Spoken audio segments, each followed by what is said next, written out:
Hello, everyone. My name is Paweł Guzewicz, and I'm going to present efficient exploration of interesting aggregates in RDF Graphs. This work has been done under supervision of my advisors Ioana Manolescu and Jan Leidiao, and in collaboration with our colleague Mirjana Mazuran.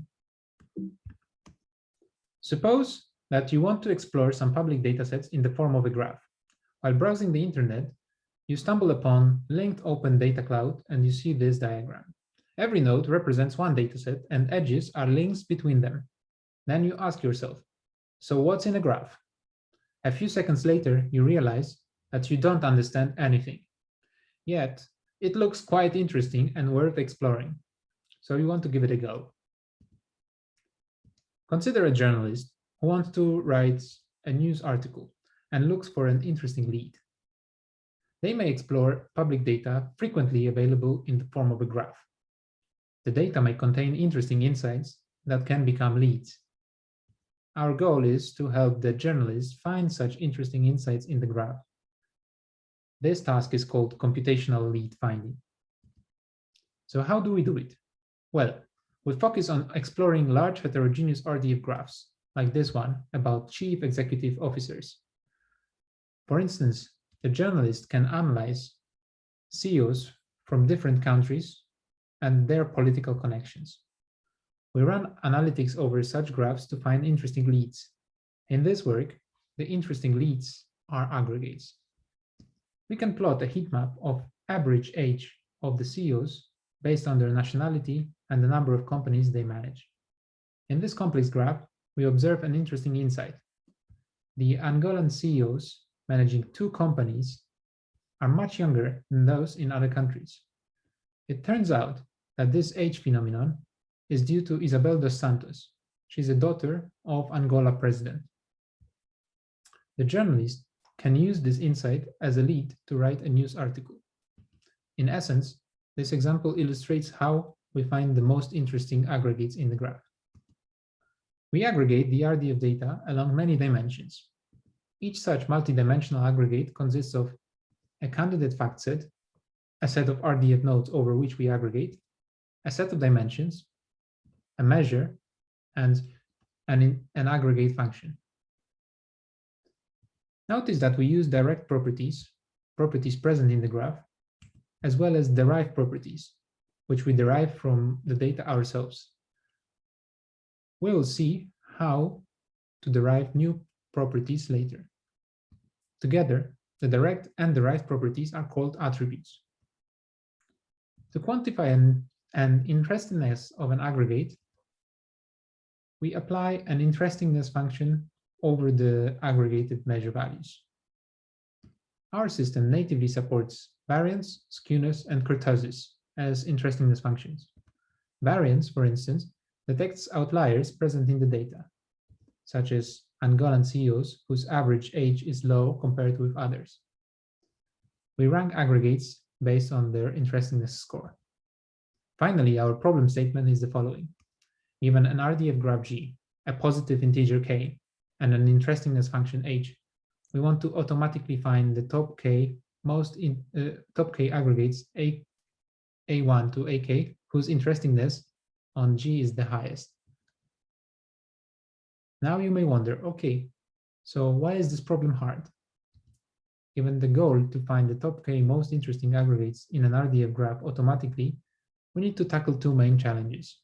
First, we need to decide which aggregates to choose. RDF graphs lack schema, so we need to find facts, dimensions, and measures ourselves. Further, we need to derive new properties to explore more candidate dimensions and measures. This leads to a large and rich space of candidate aggregates. Our second challenge then is to evaluate the aggregates correctly and efficiently. We aggregate over multiple dimensions, and thus we construct n-dimensional aggregate lattices. Classical relational group-by-cube aggregation fails to provide correct results on RDF data. We will see why in a moment. Finally, we want to improve the runtime by avoiding computational effort on uninteresting aggregates. This talk is divided into 2 parts.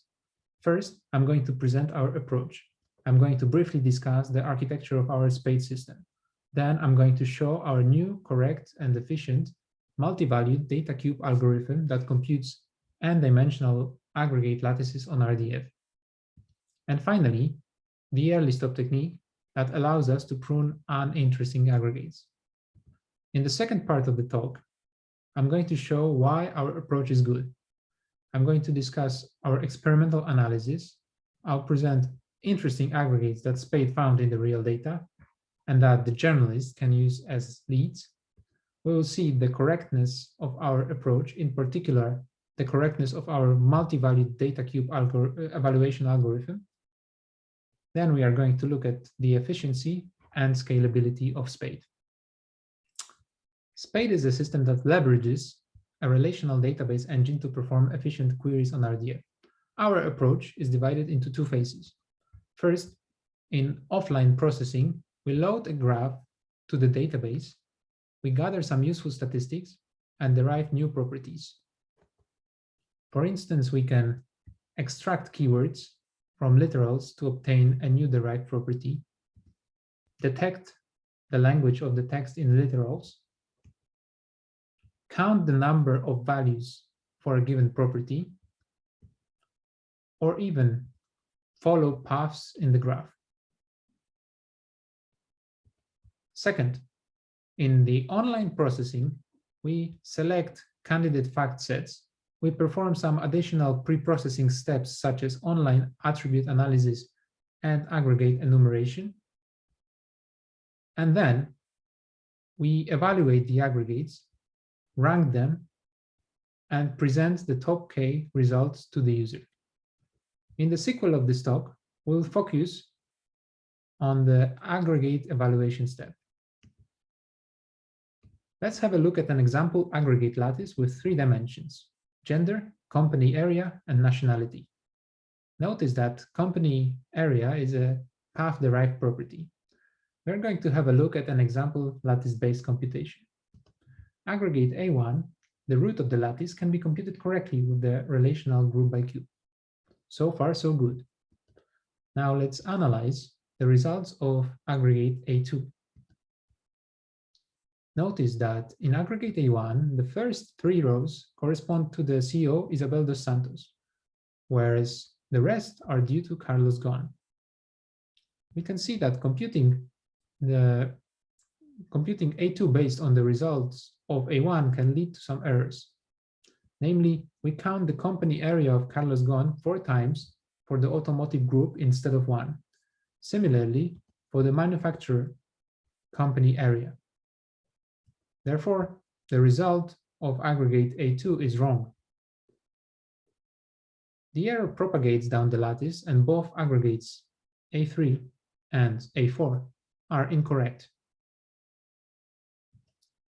We count the same CEO many times due to multi-valued dimensions frequently present in RDF data.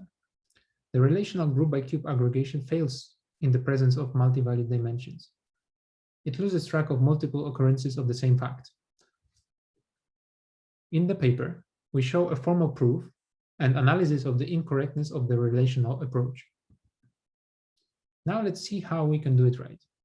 To evaluate the aggregates correctly, we use our novel and multi-valued data cube algorithm, or MVD-cube in short. We proceed in 2 steps. First, we lay the data in the memory during data translation and measure loading steps. We compute the join of the candidate fact set with all the dimensions to obtain the root of the lattice. In this example, we can see that there are 2 rows that are due to Isabel dos Santos, and the last one is due to Carlos Ghosn.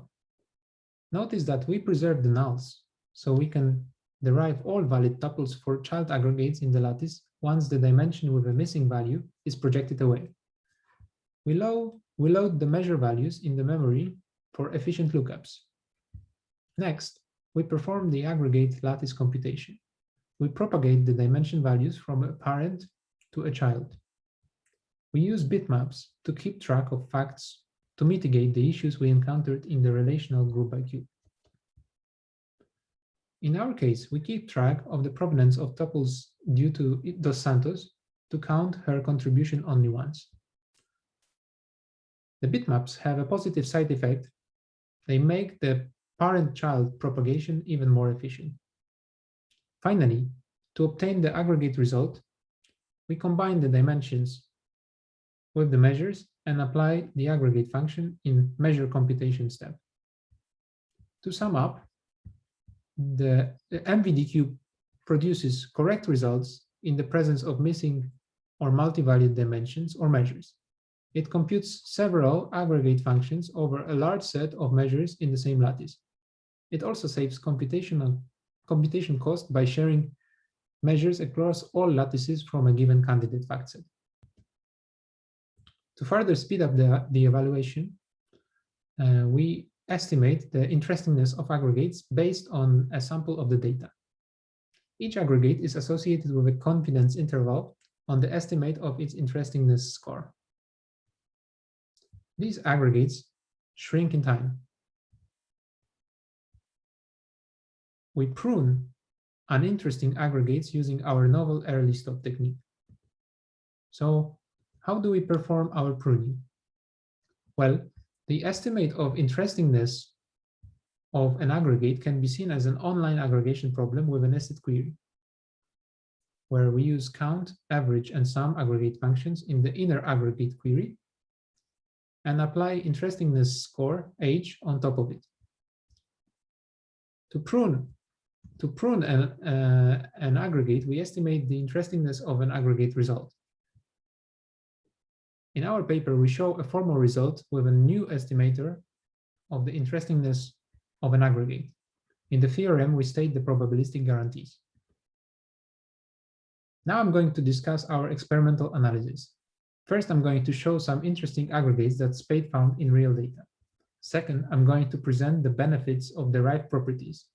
Then we will see a comparison between our MVD-cube algorithm and the Postgres cube. Finally, I'm going to discuss the scalability of the Spade pipeline and benefits of early stop on the runtime. For our experiments, we used 6 real-life RDF datasets. Among them, airline delays is originally relational and has been converted to RDF. In a nutshell, Spade is better and faster than relational aggregation. Let's see why. To begin with, I'm going to show 3 interesting aggregates found by Spade in real data. First, the aggregate minimum net worth of CEOs by gender and occupation. On the heat map, we observed that there are 2 outliers, male philanthropists and male shareholders. Their minimum net worth is much higher than others. Second, the aggregate number of launches by launch site and nationality found in the NASA dataset. We can see very high values for USSR spacecrafts launched from Plesetsk and Baikonur. The most used US launch sites are Cape Canaveral and Vandenberg Base. Finally, average mass of spacecrafts by discipline. Here, 4 disciplines: human crew, microgravity, life sciences, and repair stand out with the average spacecraft mass significantly higher than others. All these interesting aggregates can be used by journalists in the process of computational lead finding. Let's look at the plots of interestingness scores of aggregates in real datasets. We analyze the impact of derived properties such as extracted keywords or graph paths on the interestingness scores.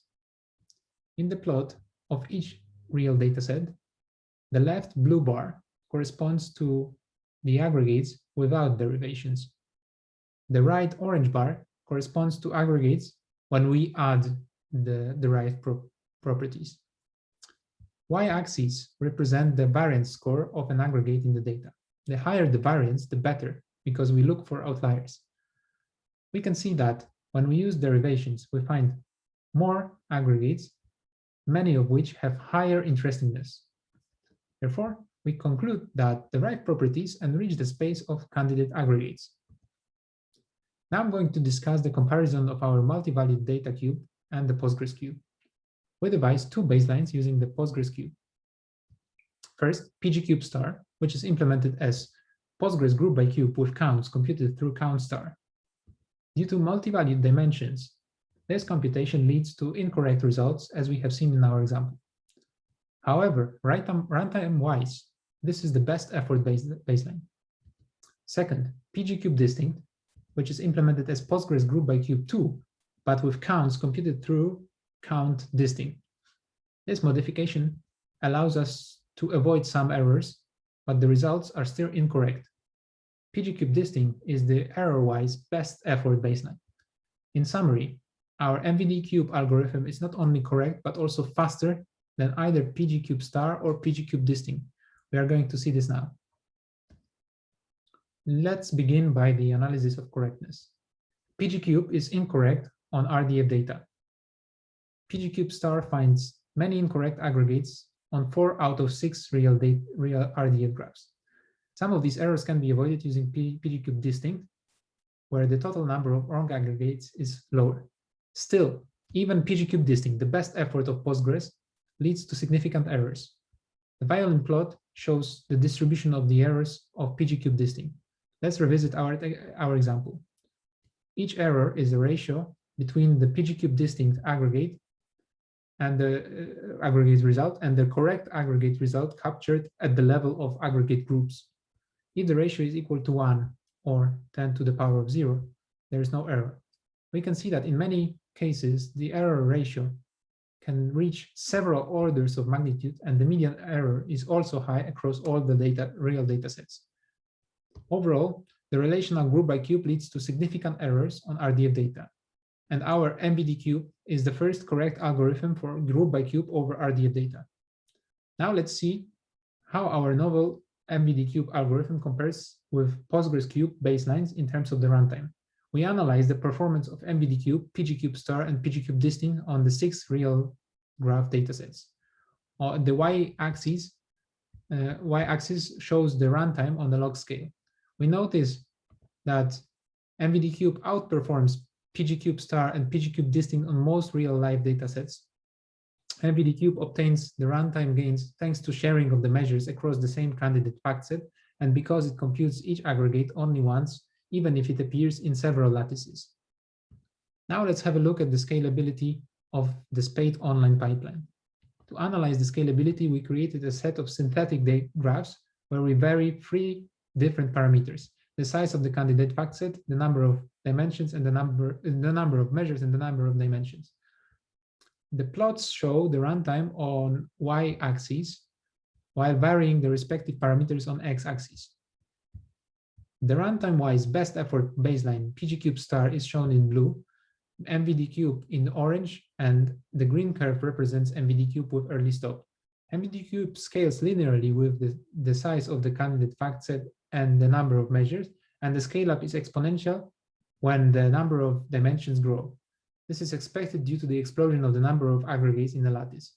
Overall, we note that MVD cube systematically outperforms pgcube star in runtime.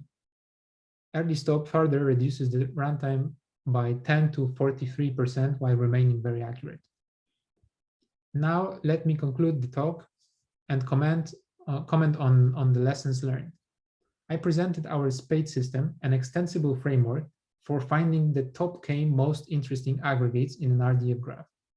To the best of our knowledge, Spade is the first system that explores complex RDF data without a clear schema, with many ways to choose facts, dimensions, and measures. Furthermore, our novel MVD cube algorithm for aggregate lattice evaluation is the first correct group by cube algorithm for RDF data with many multi-valued dimensions. MVD cube is efficient and is even faster than pgcube. This is thanks to efficient bitmap propagations and in-memory measure lookups. Finally, I presented our new early stop technique that provides further speed up thanks to aggregate pruning with probabilistic guarantees.